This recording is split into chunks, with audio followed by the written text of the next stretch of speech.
A really sad development there while in the line of duty. And joining us now in our studio to throw more light on the nasty ordeal is our correspondent, Felicity Ezewuike. I'm so sorry you had to face that. It's quite shocking.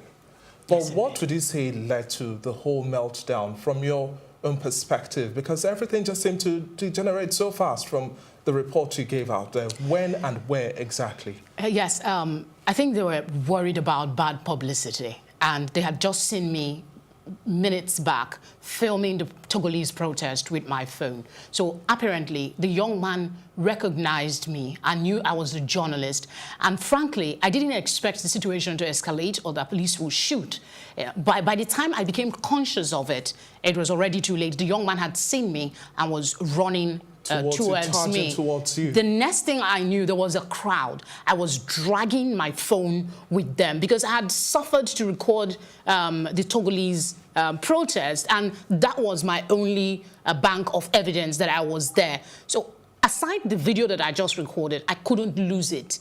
And that was when I felt the first hit on my head. Luckily, after that, the police just came in and said they just weren't there, then it could have been something. I don't know what we will be saying right now, because I knew I probably would have led to my own death by insisting that they don't take my mobile phone. I had just done a job that had nothing to do with the protest. And now, at a time when the world is still reeling over the shock of the murder of Jamal Khashoggi, we hear of other journalists in Nigeria and the rest of Africa, the world at large, still having to face all of this assault. Everyday people just trying to get their jobs done. Now, do you think at any point in time, we as journalists will really be able to do our work without fear?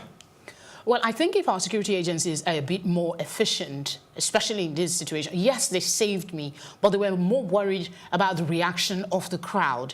I was in their vehicle. If the police hadn't insisted that I deleted that video, I wouldn't have deleted it. And we will be talking now with evidence to show that this actually happened. Aside from the flyer and the emotional trauma, I actually cannot say this is the person or that is the person. Maybe the Togolese people who saw when the police dropped me off would, you know, also corroborate the story. I was just reporting. So I believe that with time, if the security agencies can, you know, beef up and stand up to these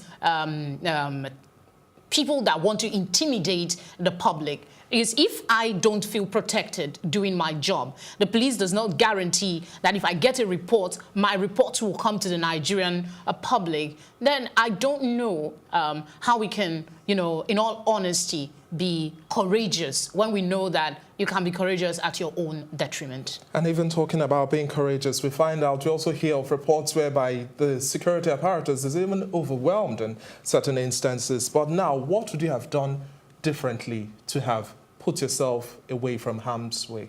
Yeah, if I had been a bit more cautious, if I had known the situation was going to unravel in such a situation, I probably would have been more discreet with the way I was handling my mobile phone. So that's one caution I would give to people, especially as we're approaching the election. It doesn't matter what you're filming.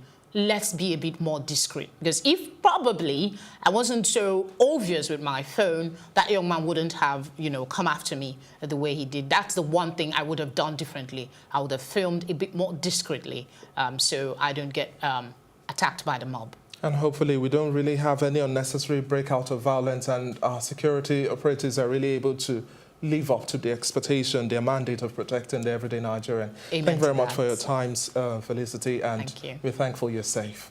I'm glad I'm safe. Thank you. It's now time to take a quick break. Stay tuned for other stories making the headlines right here on Plus TV Africa.